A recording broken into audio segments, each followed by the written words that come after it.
शौक है तो ठीक है ना। अब इसमें कहानी बन जाए ये क्या बात होती है। लेकिन यहाँ यहाँ कुछ तो बात है, गौर फरमाइए। माँ जी मैं जरा बाजार जा रही हूँ, आती हूँ थोड़ी देर में। अरे बहू रोज रोज तू कहाँ चली जाती है, ना हाथ में झोला ना कुछ, ऊपर से पैसे भी नहीं ले जाते कि कुछ खा ले। ये है ना माँ जी 100 रुपये, 3 किलो तो आ ही जाते हैं इसमें। 3 किलो? 3 किलो क्या आ जाते हैं बहू? कुछ नहीं माँ जी, कुछ भी तो नहीं। अरे जाने देना माँ भाभी को, क्या जासूस की तरह सवाल जवाब करती रहती है। जाओ भाभी, कल को मेरी सास ऐसे रोक टोक करे तो मैं तो ससुराल ही छोड़ दूं। हाँ हाँ चल अंदर आ, जा बहू। बहू को तो बस इतना ही सुनना था, वो तो फुर्र। फिर एक रोज, अरे ननद रानी कहाँ से घूम कर आ रही हो, सब ठीक तो है ना? कहाँ ठीक है भाभी, गर्मी देख रही हो, ऐसा लग रहा है जैसे सूरज सर पर ही नाच रहा है। नमस्ते बुआ जी, कैसी हैं आप? क्या कर रही है? जा जाकर मैंगो शेक बना कर ला, ठंडा और अच्छा सा। मैंगो? हाय रे, लेकिन मैंगो है कहाँ घर पर? माँ जी जरा पैसे निकालिए ना, मैं भाग कर ले आती हूँ मैंगो। क्यों, कहाँ गए? कल ही तो 3 किलो आए थे, देखो फ्रिज में। वो मैंने खा लिए। वो क्या है ना माँ जी, भूख लगी थी तो तभी ननद आ जाती है। क्या है माँ, तू फिर से भाभी से खाने पीने का हिसाब मांग रही है? मेरी सास ऐसे बोले तो मैं तो। अरे ठीक है जा अंदर, चुप। कोई नहीं, ये ले 100 रुपये और जाकर आम लेकर आ। 100 रुपये में क्या होगा माँ जी, सिर्फ 3 किलो ही तो आएंगे। हाँ तो क्या रेडी लगानी है आम की? नहीं माँ जी, ठीक है मैं लेकर आती हूँ। बहू चली जाती है आम लेने, लेकिन काफी देर तक जब वो लौट कर नहीं आती तो। अच्छा चलती हूँ, वो क्या है ना कुछ जरूरी काम है, अब धूप भी बाहर थोड़ी कम हो गई है। अरे ऐसे कैसे, आम का जूस, वो मैंगो शेक तो पी कर जाओ। हाँ देख रही हूँ, तुम्हारी बहू कब से आम लेने गई है, लगता है कहीं बाग में जाकर आम उगाने तो नहीं लग गई। जाओ जाकर देखो, मैं तो चली। हाँ ये बहू अब तक आई क्यों नहीं? बुआ चली जाती है, शाम को बहू घर आती है। अरे क्या हो गया, कहाँ चली गई थी? कैसी बात करती है माँ जी, आपने ही तो भेजा था आम लेने के लिए, बुढ़ापे में याददाश्त खत्म हो जाती है ना। चुप कर, क्या याददाश्त खत्म हो जाती है? अरे आम लेने कहाँ चली गई थी, कहीं टिकट कटवा कर आम के बागान में तो नहीं चली गई थी? अरे ऐसी कहाँ मेरी किस्मत, रात का खाना बनाना था तो वापस आना पड़ा। अच्छा जल्दी से बता दीजिए क्या खाना है तो कम से कम मैं बनाना तो शुरू कर दूं। अरे वो सब तो ठीक है, लेकिन ये तो बता कि आम कहाँ है?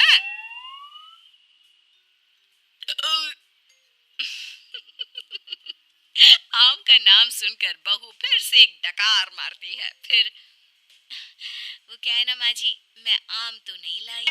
है? क्यों क्यों नहीं लाई? जब लेने तो आम ही गई थी, तो आम लेकर क्यों नहीं आई? और पैसे जो दिए थे वो कहाँ है? वो पैसे माँ जी, वो मैं। तभी वहाँ ननद आ जाती है। क्या है माँ, कैसी बात कर रही है, 100 रुपए तो थे, कौन सी जागीर खाकर आ गई है भाभी? मेरी सास ऐसे 100 रुपए के ताने देना तो मैं तो। अरे हाँ जा अंदर जा, और बहू तू भी जाकर खाना बना ले। बहू जाकर खाना बनाने लगती है। फिर रात में बहू बेटे के कमरे में सास को जोर जोर से लड़ने की आवाज सुनाई देती है। अब इन दोनों को क्या हो गया, क्यों लड़ रहे हैं? माँ अपने कमरे में लड़ रहे हैं ना, तुम क्यों परेशान हो रही हो? अरे ठीक हो जाएगा सब कुछ, मियाँ बीवी है, मेरी सास अगर ऐसे। अरे चुप चुप कर, ये मेरे बेटे को परेशान करके रखती है। जरा देखो आज किस बात पर लड़ रही है, जाकर कान लगाती हूँ। क्या है ये कोई आम होते हैं? ना रंग है ना रूप, स्वाद भी ऐसा, अब मैं क्या खाकर सूं? अरे मेरी जान, यही आम थे बाजार में, मैं क्या करता? जान नहीं आम की बात करो। पता है बस 60 दिन बचे हैं, फिर आम खत्म हो जाएंगे बाजार से। 60 दिन में कम से कम 160 किलो आम तो खा लूं मैं। 160 किलो? मतलब एक दिन में 3 किलो आम? हाय रे। कौन है बाहर? जी देखिए तो कौन है? पति बाहर जाता आता है, दरवाजा खोलता है तो सामने खड़ी होती है माँ। माँ जी, आप हम लोगों की बात सुन रही थी? सुन क्या रही थी? अरे जोर जोर से चिल्ला रहे थे तुम दोनों तो सुनाई पड़ रही थी, और नहीं तो क्या। हाँ वो तो ठीक है, लेकिन कुछ सुना तो नहीं ना? देख बहू, इतने आम खाना ठीक बात नहीं। अरे पेट में गर्मी कर देता है। 3-4 किलो आम कोई रोज खाता है क्या? चलिए माँ जी, अब बात खुल ही गई है तो ठीक है, अच्छा ही है। अब बाहर जाकर पार्क में पेड़ के नीचे बैठकर आम तो नहीं खाने पड़ेंगे मुझे। क्या? तू ये रोज रोज? हाँ, ये जो रोज रोज हाथ में 100 रुपए लेकर मैं निकलती हूँ ना, उससे आम खरीद कर पार्क में बैठकर खा पी कर आती हूँ मैं। हाय रे, तुझे शर्म नहीं आती? मोहल्ले वाले क्या कहेंगे कि सास खाना भी नहीं खाने देती तो बहू बाहर बैठकर आम खाती है। हाँ, वो कल बगल वाली काकी यही बोल रही थी कि देखो बेचारी को। बहू, तूने इस आम के चक्कर में मुझे बुरा बना दिया। अब तू देख मैं क्या क्या करती हूँ। अरे जाने देना माँ। हाँ माँ, क्या है, तू तो भाभी के पीछे ही पड़ी रहती है। अरे कैसे बात कर रहे हो तुम दोनों? पैदा किया है मैंने तुम लोगों को और मुझे ही बुरा बना रहे हो। रहने दीजिए ना माँ जी, अब कुछ दिन तो बचे हैं, फिर तो आम दिखना ही बंद हो जाएगा। ठीक है, तो फिर खाओ आम, जितनी मर्जी खाने हैं खाओ। कल से छुप कर नहीं, सबके सामने खाओ। आम मैं ला कर दूंगी तुझे। अब क्या था, सास को भी चिढ़ हो जाती है कि बहू बाहर जाकर छुपकर आम खाती है और उसे मोहल्ले भर में बदनाम कर रही है। ये ले बहू, 2 बोरी आम आज ही खत्म करने हैं। मैंने कल 2 बोरी का ऑर्डर दे दिया है। बाकी खाने पीने की तू चिंता ना कर, वो मैं बना लूंगी।